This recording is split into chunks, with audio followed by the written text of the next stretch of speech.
Hello student, this is your chapter 2 in civics class 8 understanding secularism। तो हम लोग यहाँ पे सेक्युलरिज्म के बारे में पढ़ेंगे।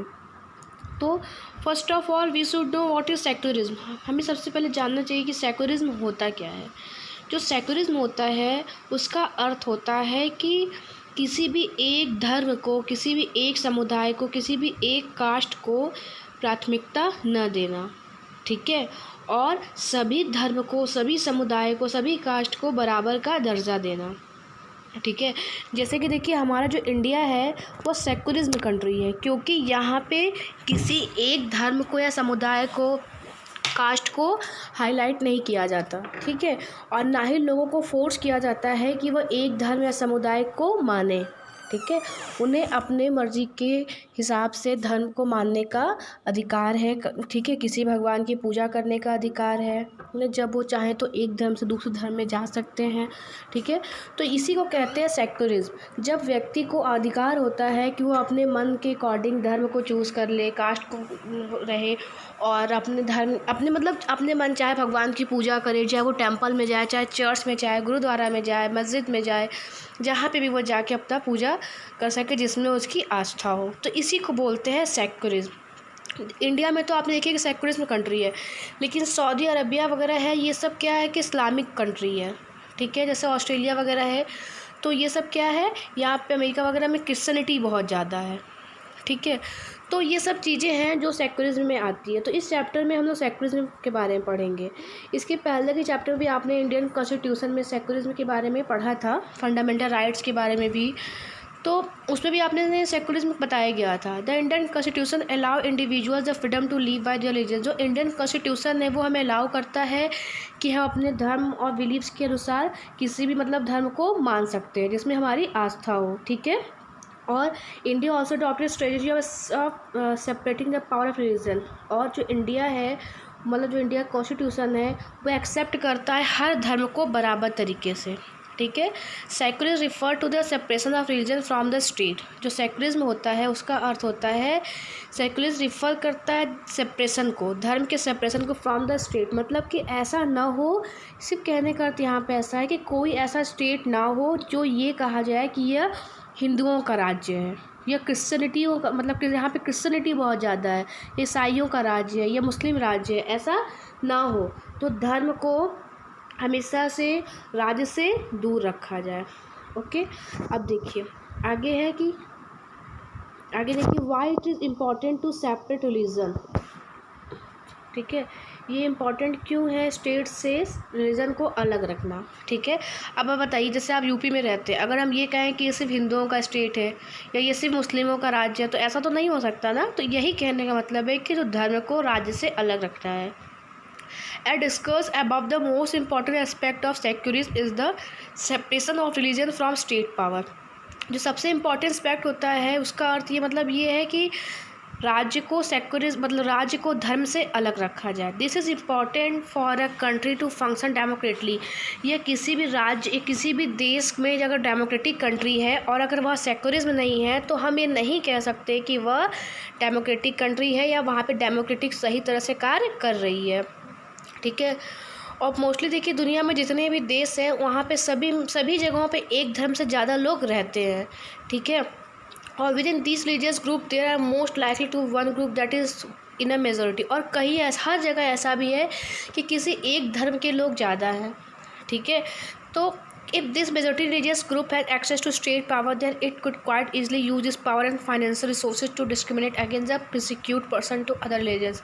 इसके कहने का अर्थ है कि मान लीजिए आप जिस स्टेट में रहते हैं वहाँ पे किसी एक धर्म को ज़्यादा इंपॉर्टेंस दी जाए, तो धर्म को ज़्यादा इंपॉर्टेंस दिया जाएगा तो उस राज्य को उस धर्म के अकॉर्डिंग ही माना जाने लगेगा। और जिस धर्म की प्रधानता अधिक होगी वह मिनॉरिटी होगी, जो धर्म की संख्या कम होगी धर्म को मानने वालों की, उन पे क्या करेंगे, अपने पावर का यूज़ करेंगे, ठीक है, उनको डिस्क्रिमिनेट करेंगे, ठीक है।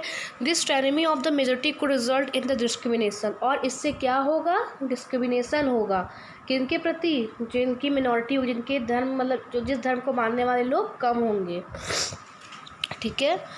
फिर क्या देखिए, आगे है कि the majority could quite easily prevent minorities from पिस्कोडेट। हाँ, जो मेजॉरिटी होगी, अगर ऐसे किसी स्टेट को बना दिया जाए कि हिंदू राज्य है, तो वहाँ पे जिस मतलब मान लीजिए हिंदुओं की संख्या अधिक है, तो वो जिस धर्म को मानने वालों की संख्या कम होगी उन पे फोर्स करेंगे कि वो अपने धर्म को छोड़ के हमारे धर्म को मानने लगे, हमारे धर्म को ही अपना लें। Any form dominated based on religion in the violation of the rights that a democratic society guarantee to each and every citizen। जो हमारे देश का ये जो सेकुलरिज्म है, यह सभी व्यक्ति को अधिकार देता है कि वह अपने अपने धर्म को माने और रिस्पेक्ट करे। Therefore the tyranny of the majority and the violation of fundamental rights that care result is one person why it is important to separate the state religion in democratic society. तो अब हम यहाँ समझ जाते हैं कि क्यों धर्म को स्टेट से अलग रखना चाहिए। मतलब हर एक स्टेट में, जैसे किसी एक देश में हर एक धर्म को मानने वाले लोग रहते हैं, वैसे एक राज्य में भी अलग अलग धर्म को मानने वाले लोग रहते हैं। और अगर हम राज्य को फिक्स कर देंगे कि नहीं, मतलब घोषित कर दें कि ये हिंदू राज्य है, ये मुस्लिम राज्य है, तो वहाँ पे क्या होगा कि जिसकी मेजॉरिटी ज़्यादा होगी वो मिनॉरिटी को के पावर का, मतलब अपने पावर का वो गलत यूज़ करेंगे और उन पर दबाव बनाएंगे मिनॉरिटी पे, और मिनॉरिटी को अपने धर्म को मानने से मना करेंगे और उनको दूसरे धर्म को मानने के लिए दबाव बनाएंगे। ओके, अब देखिए another reason that is important to separate religion from the state is democratic societies. Okay, democratic societies because we also need to protect the freedom individual to exist from the religious embrace, another reason to have the freedom to interpret religion teaching differently। हाँ, क्योंकि हर एक व्यक्ति को अधिकार है कि वो अपने धर्म के अनुसार अपने धर्म गुरु को चूज़ कर सकता है, अपने भगवान को चूज़ कर सकता है, कहीं भी जाके पूजा कर सकता है, मतलब जिस तरीके से चाहे पूजा कर सकता है। अगर मान लीजिए ये है कि ऐसा दबाव ना हो कि हर एक व्यक्ति मंगलवार को ही पूजा करेगा या हर एक व्यक्ति शनिवार को ही पूजा करेगा, जिस दिन जिस व्यक्ति की आस्था हो उस दिन वो पूजा कर सकता है। To understand this point better let's take the practice of untouchability. तो इसको अच्छे से समझने के लिए चलिए हम अनटचेबिलिटी का एग्जांपल लेते हैं। You might feel that you dislike this practice within Hinduism, therefore you want to try and reform it. However, state power were in the hands of those Hindus who support untouchability. Then you do think that you would have an easy task to try and change this. Even if you were part of the dominant religion group, you might face a lot of resistance from fellow member of your community. Suppose करिए आप किसी एक धर्म को मानते हैं और आप उस धर्म को से आप जिस धर्म के हैं उस धर्म से अगर आप खुश नहीं हैं और अगर आप अपने धर्म को चेंज करना चाहते हैं, लेकिन वो जो राज्य है वो किसी एक धर्म को ही सपोर्ट करता है, तो क्या वो आपको करने देगा? नहीं करने देगा, क्योंकि मेजॉरिटी जो रहेगी, मतलब उसको पता रहेगा कि जो ये राज्य है ये हिंदू राज्य है, तो वो जो मेजॉरिटी रहेगी वो मिनॉरिटी पे अपना दबाव बनाएगी और वो ये भी मानेगी कि ये अनटचेबल्स हैं। Okay, these members who have control of state power might say that there is only one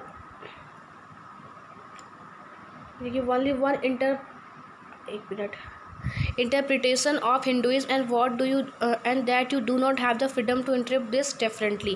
और हाँ, हर एक व्यक्ति को अधिकार है कि वो किसी दूसरे व्यक्ति को इंटरप्ट ना करे। जैसे देखिए हम लोग हिंदू हैं या मुस्लिम जो भी हों, तो हम किसी हिंदू को ये फोर्स नहीं कर सकते कि वह सोमवार के दिन ही जाके पूजा करेगा, वह मंगलवार के दिन ही सारे लोग पूजा करेंगे, वो बुधवार के दिन पूजा करेंगे, जिसकी जिस दिन आस्था रहेगी उस दिन वो पूजा करेगा, इसका उनको अधिकार मिलेगा।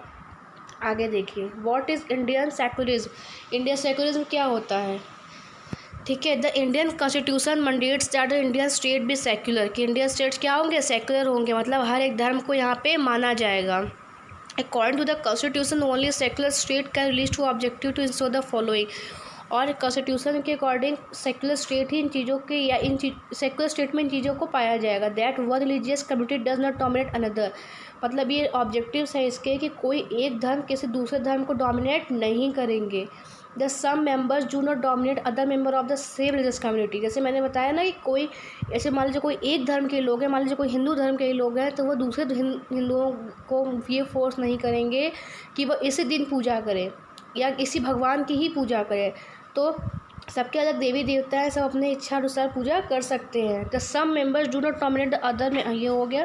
थर्ड है that the state does not enforce any particular reason. जो स्टेट है किसी एक पार्टिकुलर रीज़न को हाईलाइट या सपोर्ट नहीं करेगा। ठीक है, not take away the religious freedom of individual, और ना ही किसी एक धर्म को मानने वाले को ही सारा अधिकार देगा। The Indian state works in various way to prevent the above domination, जो इंडियन स्टेट है वो बहुत सारे कार्य करते हैं चीज़ों को डोमिनेट होने से बचाने के लिए। First, it uses the strategy of distancing itself from religion, सबसे पहले वो यह कार्य करते हैं कि कैसे स्टेट को रिलीजन से दूर कर सके और सेक्युलरिज्म को फॉलो कर सके। The Indian state is not ruled by religious group not does it support any one religion, जो इंडियन के स्टेट है वो किसी एक धर्म के अनुसार नहीं चलते हैं और ना ही किसी एक धर्म को सपोर्ट करते हैं। In India government spaces like law courts police, मतलब इंडिया में क्या क्या है, लॉ बनाए गए हैं, कोर्ट हैं, पुलिस स्टेशंस हैं, गवर्नमेंट स्कूल्स हैं, ऑफिसेज आर नॉट सपोर्ट, ये जो चीज़ें हैं जो गवर्नमेंट की तरफ से बनाई गई हैं वह किसी एक रिलीजन को सपोर्ट करने के लिए नहीं बनाई गई है। मतलब कि माने जाए आप हिंदू हैं, मुस्लिम है, सिख है, ईसाई है, बौद्ध, किसी धर्म को मानने वाले हो, बौद्ध धर्म को, जैन धर्म को, अगर आपके साथ कुछ गलत होता है तो आप जाके उसके अगेंस्ट FIR कर सकते हैं, कोर्ट में जा सकते हैं, पुलिस स्टेशन में जा सकते हैं, चाहे आप किसी धर्म समुदाय को हो।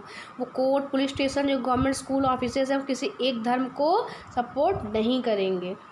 ओके, आगे देखिए, आगे है the second way in which Indian secularism work to prevent the above domination is through the strategy of non interference.